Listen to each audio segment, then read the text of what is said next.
Cybersecurity experts claiming the Russians could be the culprits behind the hacking of French election frontrunner Emmanuel Macron.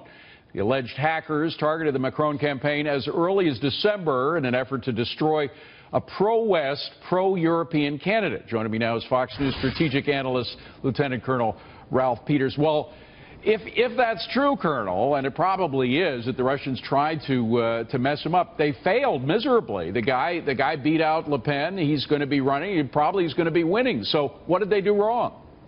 Well, what they did wrong was to overplay their hand. First of all, interfering in the U.S. election. They got caught again and again. And with all the potential scandals and real scandals in the United States, we saw more coming out about Michael Flynn today. It really alarmed the Europeans. And they knew the Russians had been hacking them for a long time, but suddenly, with elections coming up, the Europeans got serious. Now, France was the crucial prize for Putin. Right. He thought that he could get a pro-Putin president in France, he could start breaking up the EU, breaking up NATO.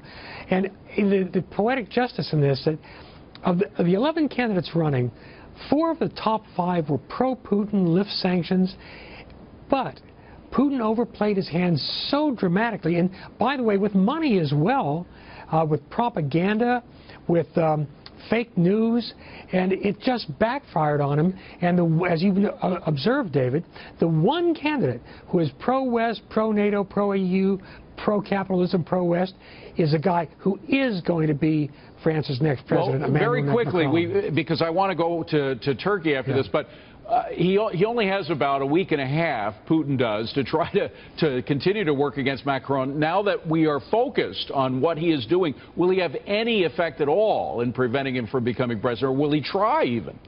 Oh, he'll try. His, right now you've got Fancy Bear, one of the Russian hacking outfits, working hard.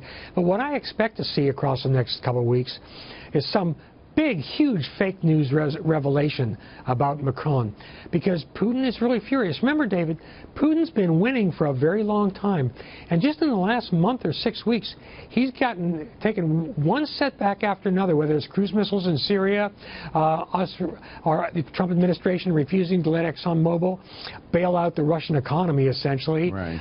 Now the setback in France, other things as well. So Putin is going to, I think that as he gets more and more setbacks, he's going to get more and more aggressive. All right. Well, very quickly, speaking of Syria, we had Turkey bombing some of the rebels, the anti-Syrian government, but also anti-ISIS rebels that we support. What's up with that? Can we depend on Turkey at all anymore? No. Wow. The Turks are NATO members still, but President Erdogan, who just staged a mock referendum to overthrow the last vestiges of Turkish democracy, he has not been fighting ISIS by and large. He's been fighting the factions in Syria that he doesn't like. We're the ones fighting ISIS alongside of who? The Kurds.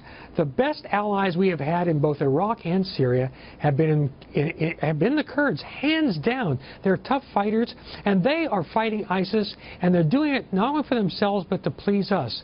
Erdogan betrays us again and again. We need new geostrategic thinking in Foggy Bottom, at the Department of Defense, and in the White House.